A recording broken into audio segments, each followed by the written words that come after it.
Welcome to four sides TV. నేను విజయ్. ముందుగా headlines చూద్దాం. సినీ నటి ప్రత్యూష కేసులో సుప్రీంకోర్టు కీలక తీర్పు. 4 వారాల్లో లొంగిపోవాలని సిద్ధార్థ్ రెడ్డికి ఆదేశం.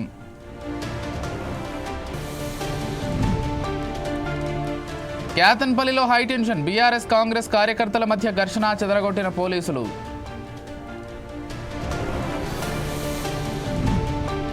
జనగామ మున్సిపాలిటీలో రసవత్తరంగా మారిన రాజకీయం. మున్సిపల్ చైర్మన్ ఎన్నికలపై కొనసాగుతున్న సస్పెన్స్. హైదరాబాద్ మణికొండలో మంజీరా పైప్ లైన్ బ్లాస్ట్. కాలనీలను ముంచెత్తిన వరద, మునిగిన కార్లు.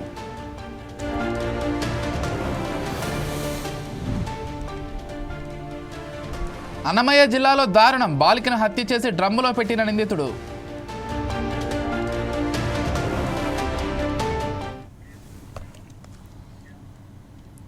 డీటెయిల్స్ చూస్తే 2 దశాబ్దాల క్రితం తెలుగు రాష్ట్రాల్లో సంచలనం సృష్టించిన సినీ నటి ప్రత్యూష మృతి కేసులో సుప్రీంకోర్టు తుది తీర్పు వెల్లడించింది. ఈ కేసులో హైకోర్టు విధించిన జైలు శిక్షను సవాల్ చేస్తూ నిందితుడు సిద్ధార్థ్ రెడ్డి దాఖలు చేసిన పిటిషన్ను అత్యున్నత న్యాయస్థానం కొట్టేసింది. నిందితుడికి గతంలో హైకోర్టు ఖరారు చేసిన శిక్షను సమర్థించిన సుప్రీం ధర్మాసనం సిద్ధార్థ్ రెడ్డి 4 వారాల్లో లొంగిపోవాలని ఆదేశించింది.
ప్రత్యూష, సిద్ధార్థ్ రెడ్డి హైదరాబాద్లో ఇంటర్ చదువుతున్నప్పుడు ప్రేమించుకున్నారు. ఇంటర్ పూర్తయిన అనంతరం ప్రత్యూష సినిమాల్లోకి వెళ్ళగా సిద్ధార్థ్ రెడ్డి ఇంజనీరింగ్లో చేరాడు. 2002 ఫిబ్రవరి 23న సాయంత్రం 7:30 నుంచి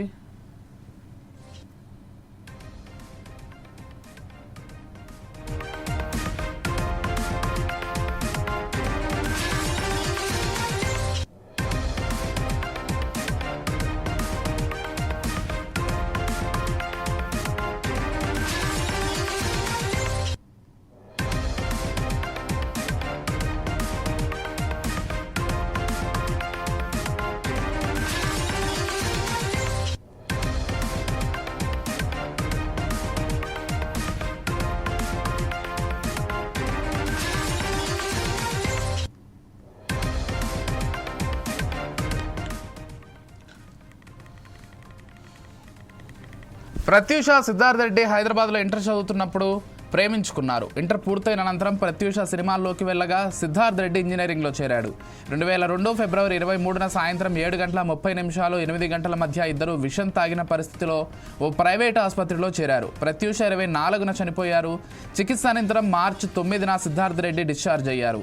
వారు కూల్ డ్రింక్లో పురుగు మందు కలిపి తాగినట్లు పరీక్షల్లో గుర్తించారు. ఆర్గానో పాస్ఫేట్ కారణంగా ప్రత్యూష మరణించారని, ఊపిరాడకుండా చేయడం, మరణానికి ముందు ఆమెపై లైంగిక దాడి వంటివి జరగలేదని రాష్ట్ర ప్రభుత్వం నియమించిన 3 వైద్యుల బృందం నివేదిక ఇచ్చింది.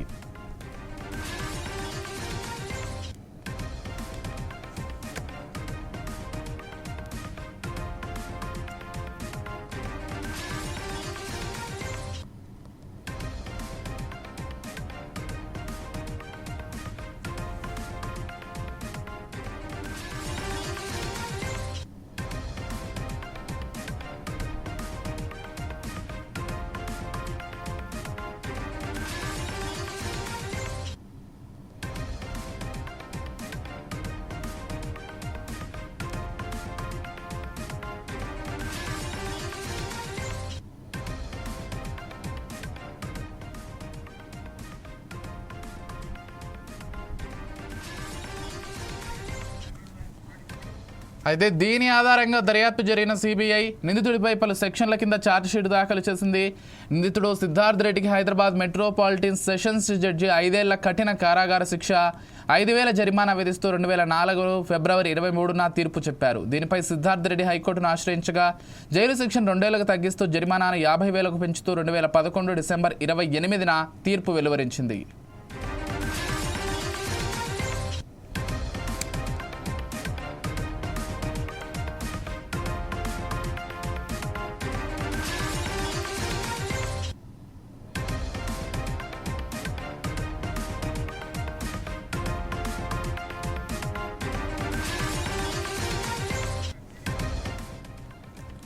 దీనిపై సిద్ధార్థ్ రెడ్డి, ప్రత్యూష తల్లి సరోజినీదేవి 2012లో సుప్రీంకోర్టులో అప్పీల్ దాఖలు చేశారు. వీటిపై ఇటీవల విచారణ జరిపిన సర్వోన్నత న్యాయస్థానం తీర్పును రిజర్వ్ చేసింది.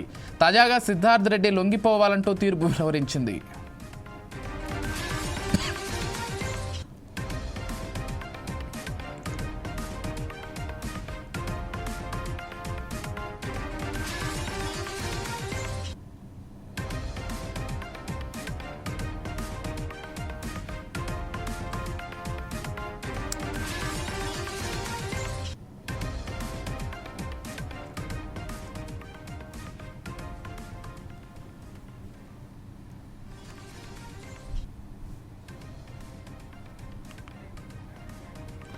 రెండు దశాబ్దాల క్రితం తెలుగు రాష్ట్రాల్లో సంచలనం సృష్టించిన సినీ నటి ప్రత్యూష మృతి కేసులో సుప్రీంకోర్టు తుది తీర్పు వెల్లడించింది.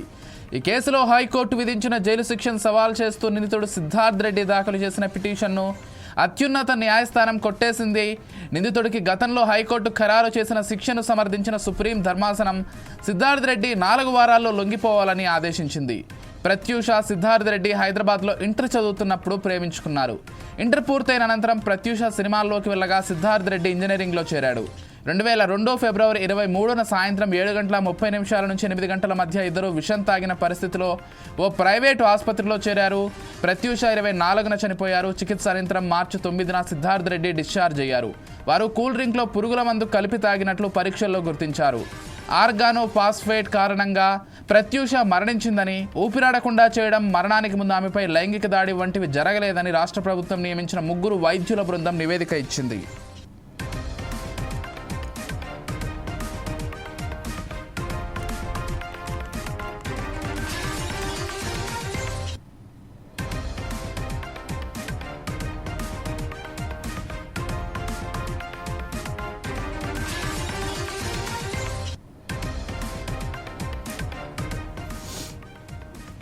దీని ఆధారంగా దర్యాప్తు జరిపిన సిబిఐ నిందితుడిపై పలు సెక్షన్ల కింద ఛార్జ్షీట్ దాఖలు చేసింది. నిందితుడు సిద్ధార్థ్ రెడ్డికి హైదరాబాద్ మెట్రోపాలిటన్ సెషన్స్ జడ్జి 5 ఏళ్ల కఠిన కారాగార శిక్ష, 5,000 జరిమానా విధిస్తూ 2004 ఫిబ్రవరి 23న తీర్పు చెప్పారు. దీనిపై సిద్ధార్థ్ రెడ్డి హైకోర్టును ఆశ్రయించగా జైలు శిక్షను 2 ఏళ్లకు తగ్గిస్తూ జరిమానాను 50,000కు పెంచుతూ 2011 డిసెంబర్ 28న తీర్పు వెలువరించింది. దీనిపై సిద్ధార్థ్ రెడ్డి, ప్రత్యూష తల్లి సరోజినీదేవి 2012లో సుప్రీంకోర్టులో అప్పీల్ దాఖలు చేశారు. వీటిపై విచారణ జరిపిన సర్వోన్నత న్యాయస్థానం తీర్పును రిజర్వ్ చేసింది. తాజాగా సిద్ధార్థ్ రెడ్డి లొంగిపోవాలంటూ తీర్పు వెలువరించింది.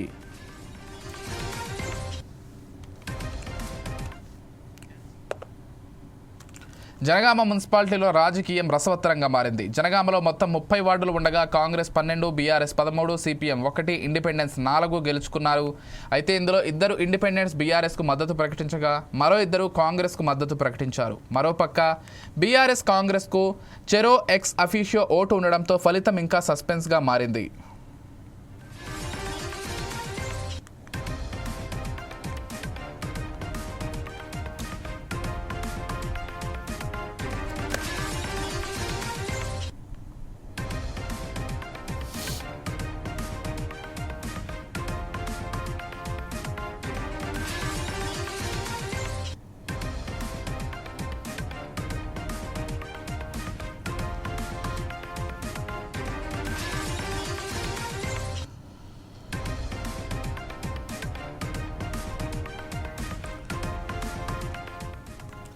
జనగామ మున్సిపల్ చైర్మన్ ఎన్నికపై పీసీసీ ప్రత్యేక దృష్టి సారించింది. ఎలాగైనా అక్కడ పాగా వేయాలని ఇద్దరు ఎమ్మెల్యేలను పరిశీలకులుగా నియమించింది. ఆలేరు ఎమ్మెల్యే బీర్ల ఐలయ్య, భూపాలపల్లి ఎమ్మెల్యే గండ్ర సత్యనారాయణకు బాధ్యతలు అప్పగించింది. అలాగే బీఆర్ఎస్ కూడా ఎట్టి పరిస్థితుల్లో దక్కించుకోవాలని పట్టుదలగా ఉంది.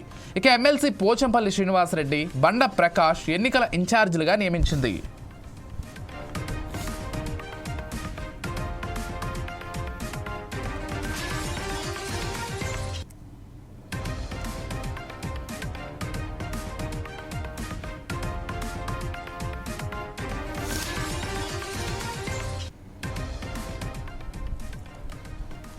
జనగామ మున్సిపాలిటీలో రాజకీయం రసవత్తరంగా మారింది. జనగామలో మొత్తం 30 వార్డులు ఉండగా కాంగ్రెస్ 12, బీఆర్ఎస్ 13, సిపిఎం 1, ఇండిపెండెన్స్ 4 గెలుచుకున్నారు.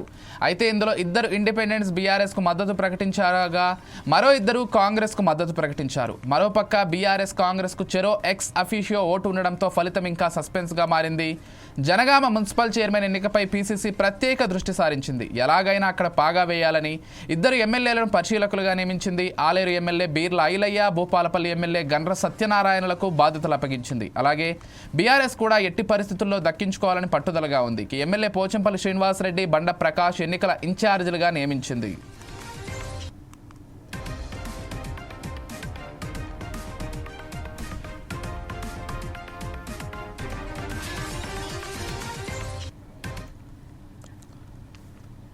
కేతన్పల్లి మున్సిపాలిటీలో హై టెన్షన్ నెలకొంది. ఎమ్మెల్యే కోవా లక్ష్మి, బాల్క సుమన్లను పోలీసులు అడ్డుకోవడంతో తీవ్ర వాగ్వాదం చోటు చేసుకుంది. బీఆర్ఎస్ కాంగ్రెస్ నాయకుల మధ్య ఘర్షణ వాతావరణంతో తోపులాట జరిగింది. దీంతో ఆందోళనకారులు మంత్రి వివేక్ కాన్వాయ్ పోలీసులపై రాళ్ల దాడి చేశారు. పరస్పరం రాళ్ల దాడులు చేసుకోవడంతో ఆందోళనకారులను పోలీసులు చెదరగొట్టారు. ఈ ఘటనలో పలువురు పోలీసులకు తీవ్ర గాయాలయ్యాయి.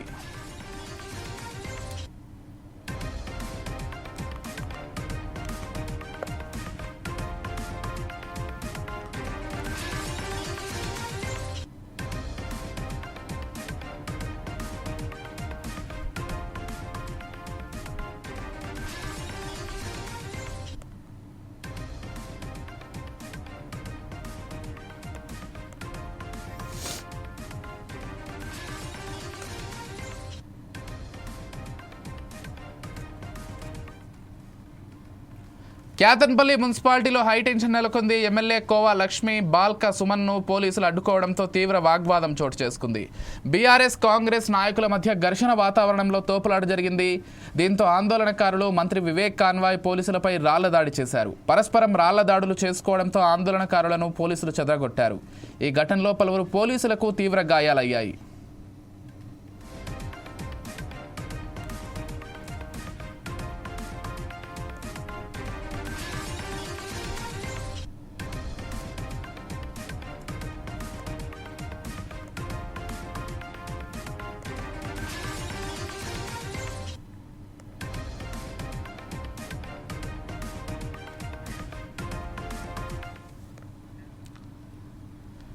హైదరాబాద్లోని మణికొండలో భారీ పైప్ లైన్ పగిలి పలు కాలనీల్లోకి పెద్ద ఎత్తున వరద చేరింది. సింగూరు నుంచి హైదరాబాద్కు తాగునీటిని తీసుకువచ్చే మంచిరా పైప్ లైన్ పగిలిపోయింది. దీంతో ఎంప్లాయీస్ కాలనీ, శివసాయి కాలనీలోకి పలు అపార్ట్మెంట్లు, సెల్లార్ల వద్దకు నీరు చేరిపోయింది. కార్లు, ద్విచక్ర వాహనాలు మునిగిపోయాయి. సమాచారం అందుకున్న పోలీసులు, అగ్నిమాపక, హైడ్రా సిబ్బంది, మున్సిపల్ అధికారులు సహాయక చర్యలు చేపట్టారు. ఈ ఘటనలో రోడ్డు మొత్తం ధ్వంసం కావడంతో రాకపోకలకు ఇబ్బంది ఏర్పడింది. తెల్లవారుజామునే ఈ సంఘటన జరగడంతో స్థానికులు, వాహనదారులు ఆందోళనకు గురయ్యారు. సమీపంలో ఉన్న పందేన్ వాగు ఉండడంతో చాలా వరకు వరద నీరు అందులోకి వెళ్ళిపోయింది. లేదంటే మరిన్ని కాలనీలు నీట మునిగిపోయేవని స్థానికులు వాపోయారు.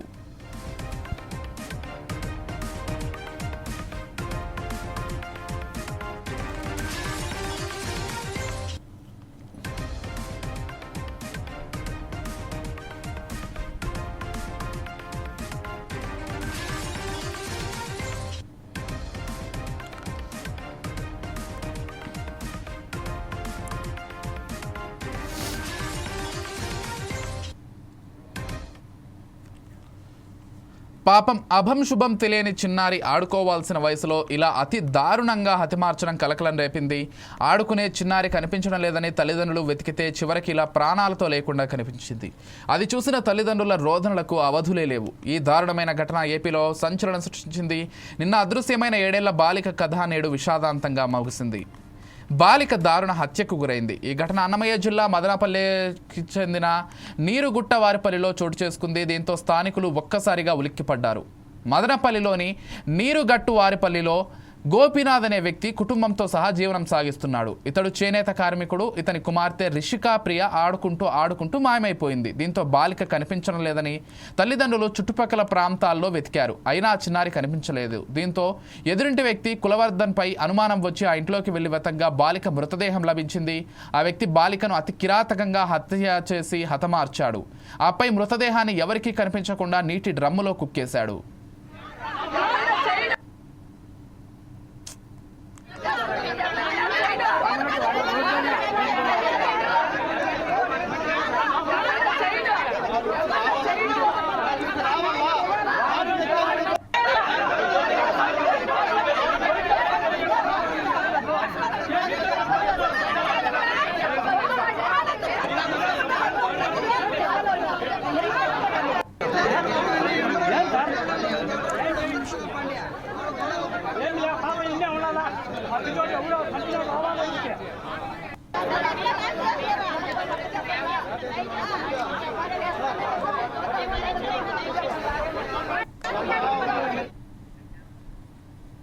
కేసీఆర్ జన్మదిన వేడుకల్లో ఆయన కుమారుడు మాజీ మంత్రి కేటీఆర్ మాట్లాడుతున్నారు. ఇప్పుడు లైవ్ చూద్దాం. 4 ఏళ్ల ఉద్యమ ప్రస్థానం మీకు తెలుసు. కేసీఆర్ గారి త్యాగం మీకు తెలుసు. కేసీఆర్ గారి పోరాటం తెలుసు. కేసీఆర్ గారి నాయకత్వంలో ప్రజలు ఉద్యమించి తెలంగాణ సాధించుకున్న తీరు కూడా మీకు తెలుసు. తదనంతరం 10 ఏళ్ళు అద్భుతంగా రాష్ట్రాన్ని ఆనాడు మాకు ఒకసారి ఒక సందర్భంలో అరుణ్ జైట్లీ గారు చెప్పినారు, ఢిల్లీలో జనరల్గా నాయకులు అయితే బెస్ట్ యాజిటేటర్స్ ఉంటారు లేదా మంచి అడ్మినిస్ట్రేటర్స్ ఉంటారు, కానీ మీరు అదృష్టవంతులయ్యా, బెస్ట్ అడ్మినిస్ట్రేటరు కేసీఆరే, బెస్ట్ అజిటేటరు కూడా కేసీఆరే, అది మీ అదృష్టం అని వారు చెప్పారు. అట్లా 10 ఏళ్ళు అద్భుతంగా రాష్ట్రాన్ని నడిపిన నాయకుడు కేసీఆర్, దేశానికి దిక్సూచిగా తెలంగాణను నిలిపిన నాయకుడు కేసీఆర్. కానీ ఈ మధ్యన మరి మనం ప్రతిపక్షంలోకి వచ్చిన తర్వాత కొంతమంది మాట్లాడుతూ ఉన్నారు, ఇష్టం వచ్చినట్టుగా మన నాయకుడిని తూలనాడుతూ ఉన్నారు, ఇష్టం వచ్చినట్టుగా వ్యాఖ్యానాలు చేస్తూ ఉన్నారు. జాతి మీద, జాతి గౌరవం మీద ఎవరు పడితే వాళ్ళు మాట్లాడుతూ ఉన్నారు.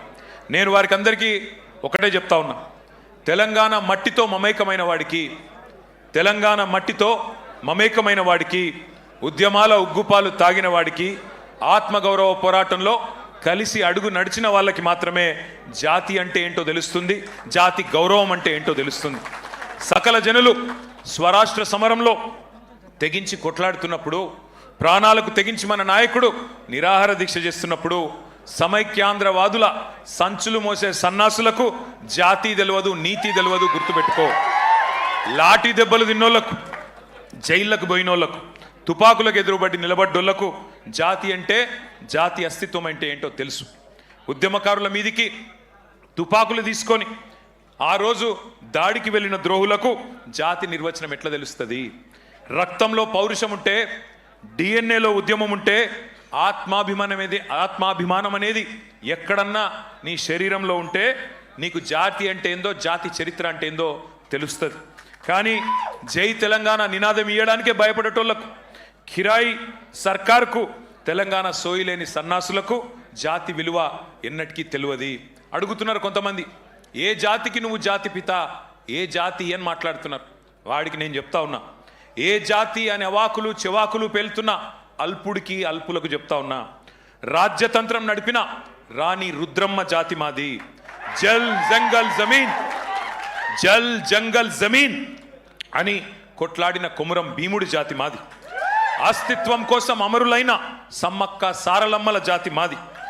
కోటల మీద జెండా ఎగిరేసిన బహుజన వీరుడు సర్వాయి పాపన్న జాతి మాది. భూస్వామిల దోపిడీ మీద పోరాడిన దొడ్డి కొమురయ్య జాతి మాది. బరిలో బందూకు బట్టి దేశ్ముఖులను తరిమి కొట్టిన వీరనారి సాకలి ఐలమ్మ జాతి మాది. సామాజిక విప్లవకారుడు భాగ్యరెడ్డి వర్మ జాతి మాది. సిపాయిల తిరుగుబాటు బావుటా ఎగరవేసిన తుర్రెబాస్ ఖాన్ జాతి మాది. ప్రాంతం వాడు మోసం చేస్తే ప్రాంతంలోనే ఉప్పు పాతర వేస్తామన్న కాలోజీ జాతి మాది. నా తెలంగాణ కోటి రతనాల వీణ అని మాట్లాడిన అని చెప్పిన దాశరథి జాతి మాది. 1952లో గైర్ ముల్కీ గో బ్యాక్ అని నెత్తుటి త్యాగాలు చేసిన విద్యార్థి అమరవీరుల జాతి మాది. 69లో కర్కశ కాంగ్రెస్కు వ్యతిరేకంగా పోరాటం చేసి 300 మంది 69 మంది అసువులు బాసిన యువ కిషోరాల జాతి మాది. మలిదశ ఉద్యమంలో ఢిల్లీ మెడలు వంచిన తెలంగాణ జాతి మాది. అనువనువున ఆత్మగౌరవం తొనికిసలాడే జాతి మాది. నీతి ఉన్న రీతి ఉన్న తెలంగాణ జాతి మాది. నీకేం తెలుస్తుంది అని చెప్పి వాడిని అంటా ఉన్నా. ఒకటి మాత్రం పక్క, ఢిల్లీకి సలాం కొట్టి బతికే సామంతులం మేం కాదు. నిటారుగా నిలబడ్డ వెన్నుముక ఉన్న తెలంగాణ భూమి పుత్రులం ఆ జాతి మాది. సామంతుల జాతి కాదు, స్వతంత్రుల జాతి మాది. బానిసకొక జాతి కాదు, గిరిగీసి కొట్లాడే తెగో ఉన్న కేసీఆర్ జాతి మాది.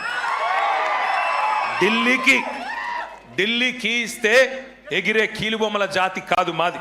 అధిష్టానం ఆడిస్తే ఆడే తోలుబొమ్మల జాతి కాదు మాది. తెగువ ఉన్న పౌరుషం ఉన్న భూమి పుత్రుల జాతి మాది. పరాయి వాళ్ళ పంచన చేరి కిరాయి బతికే జాతి కాదు మాది. సోయి ఉన్న సొంత శక్తి ఉన్న జాతి మాది. ఏ జాతి నీది, ఏ జాతికి జాతి పిత అని అడిగిన సన్నాసికి ఇవన్నీ చెప్తా ఉన్నా. అయినా ఒకటి మాత్రం పక్క, 2 జాతులున్నాయి తెలంగాణలో. ఒకటి తెలంగాణ వాదుల జాతి, రెండవది తెలంగాణ ద్రోహుల జాతి. మాది ఫైటర్ల జాతి, మీది ట్రైటర్ల జాతి. మాది కేసీఆర్ లాంటి ఫైటర్ల జాతి, నీది మరి ట్రైటర్ల జాతి. గుర్తుపెట్టుకో. ఒకటి మాత్రం పక్క, కేసీఆర్ అన్నాడు చెప్పుకోలేదు నేను జాతిపితనని. ప్రజలు పిలుచుకున్నారు. ఎవరైతే స్వాతంత్రం తెచ్చిండో తమ జాతికి ఆయనను జాతిపితగా ప్రజలు పిలుచుకుంటున్నారు. పెద్ద మనిషి, మా తెలంగాణకు బాపు లాంటి పెద్ద మనిషి కాబట్టే ఇవాళ నేను గర్వంగా చెప్తున్నా ఒక కొడుకుగా. సర్వసాధారణంగా ఏ తండ్రి అయినా ఆ కొడుకుకి ఆ పిల్లలకి హీరో ఉంటాడు. కానీ నా తండ్రి ఇలా తెలంగాణకు హీరో. అది తెలంగాణకు జాతికి మొత్తానికి హీరో. ఇది వాస్తవం. కొంతమంది మాట్లాడుతున్నారు ఆనవాళ్ళు చెరిపేస్తామని. ఆనవాళ్ళు చెరిపేస్తాం కేసీఆర్ అని మాట్లాడుతున్నారు. కేసీఆర్ గారి జన్మదిన సందర్భంగా నేను చెప్తా ఉన్నా, తెలంగాణనే కేసీఆర్ ఆనవాళ్ళు కదా, తెలంగాణనే కేసీఆర్ ఆనవాళ్ళు కదా, తెలంగాణ రాష్ట్రమే కేసీఆర్ ఆనవాళ్ళు కదా. దాన్ని ఎట్లా జరిపేస్తావురా సన్నాసి? నువ్వు మమ్మల్ని ఎన్ని తిట్టినా, ఎన్ని బూతులు మాట్లాడినా ఒకటి మాత్రం వాస్తవం, ఆయన ఒక శిఖరం, నువ్వు ఒక శునకం. ఆయన ఒక శిఖరం, నువ్వు ఒక శునకం. నీ స్థాయి గదే, నీ బతుకు గదే. అందుకే నీకంటే ఇవాళ తెలంగాణలోని పుట్టిన ప్రతి బిడ్డకు తెలుసు, తెలంగాణలో ఇవాళ మరి ఆత్మగౌరవంతో తమ యాసలో తమ భాషతో బ్రహ్మాండంగా తమ వనరులు సద్వినియోగం చేసుకుంటూ ముందుకు పోయే ఒక అవకాశాన్ని, స్వేచ్ఛ వాయువులు పీల్చుకునే అవకాశాన్ని ఇచ్చిన మహానాయకుడి జన్మదినం సందర్భంగా మరి ఈరోజు బ్రహ్మాండంగా రాష్ట్ర వ్యాప్తంగా సంబురాలు చేస్తున్న మా తమ్ముళ్లకు, మా చెల్లెళ్లకు, మా అక్కలకు, మా అన్నలకు అందరికీ వినయపూర్వకంగా ధన్యవాదాలు తెలియజేస్తూ మరి మనందరి లక్ష్యం ఒకటే, కేసీఆర్ లాంటి మహానాయకుడికి మనం ఇచ్చే బహుమతి ఒకటే, పుట్టినరోజు గిఫ్ట్ ఒకటే. ఐకమత్యంగా కొట్లాడదాం, ఐకమత్యంగా కలిసి కట్టుగా కదం దొక్కుదాం. మళ్ళీ తెలంగాణలో గులాబీ జెండా ఎగరవేయడమే, కేసీఆర్ గారు ముఖ్యమంత్రి కావడమే ఆ మహానాయకుడికి మనం ఇచ్చే చిరు కానుక.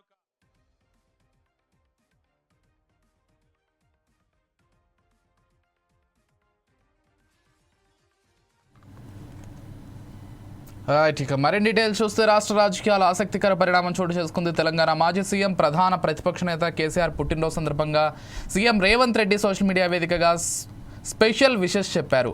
వారు నిత్యం ప్రజాసేవలో నిమగ్నమవుతూ రాష్ట్రాభివృద్ధికి తమ వంతు కృషిని కొనసాగించాలని కోరుకుంటున్నట్లు తెలిపారు. భగవంతుడు వారికి సంపూర్ణ ఆయురారోగ్యాలను ప్రసాదించాలని మనసారా ఆకాంక్షిస్తున్నా అంటూ ట్వీట్ చేశారు.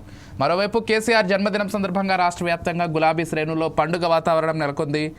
తెలంగాణ హోంతో పాటు జిల్లా కేంద్రాల్లో ఆయన పుట్టినరోజు వేడుకలను ఘనంగా జరిపేందుకు పెద్ద ఎత్తున ఏర్పాట్లు చేశారు.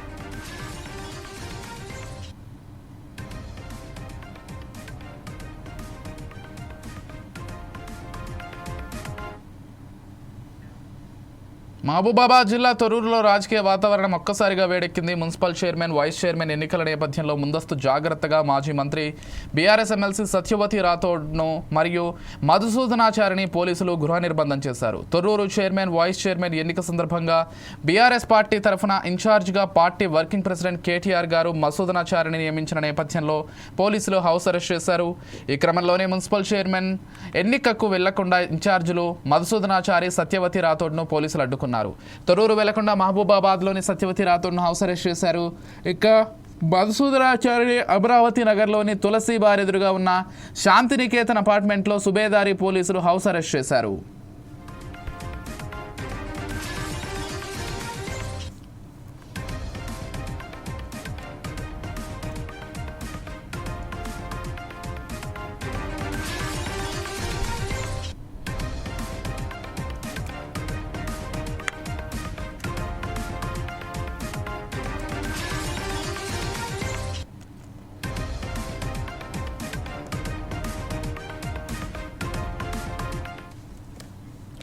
మహబూబాబాద్ జిల్లా తొర్రూరులో రాజకీయ వాతావరణం ఒక్కసారిగా వేడెక్కింది. మున్సిపల్ చైర్మన్, వైస్ చైర్మన్ ఎన్నికల నేపథ్యంలో ముందస్తు జాగ్రత్తగా మాజీ మంత్రి బీఆర్ఎస్ ఎమ్మెల్సీ సత్యవతి రాథోడ్ను మరియు మధుసూదనాచారిని పోలీసులు గృహ నిర్బంధం చేశారు. తొర్రూరు చైర్మన్, వైస్ చైర్మన్ ఎన్నిక సందర్భంగా బీఆర్ఎస్ పార్టీ తరఫున ఇన్ఛార్జిగా పార్టీ వర్కింగ్ ప్రెసిడెంట్ కేటీఆర్ గారు మధుసూదనాచారిని నియమించిన నేపథ్యంలో పోలీసులు హౌస్ అరెస్ట్ చేశారు. ఈ క్రమంలోనే మున్సిపల్ చైర్మన్ ఎన్నికకు వెళ్లకుండా ఇన్ఛార్జీలు మధుసూదనాచారి, సత్యవతి రాథోడ్ను పోలీసులు అడ్డుకున్నారు. తొర్రూరు వెళ్లకుండా మహబూబాబాద్లోని సత్యవతి రాథోడ్ను హౌస్ అరెస్ట్ చేశారు. ఇక మధుసూదనాచారిని అమరావతి నగర్లోని తులసి బార్ ఎదురుగా ఉన్న శాంతినికేతన్ అపార్ట్మెంట్లో సుబేదారి పోలీసులు హౌస్ అరెస్ట్ చేశారు.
ఇవి bulletin updates. Keep watching 4 Sides TV.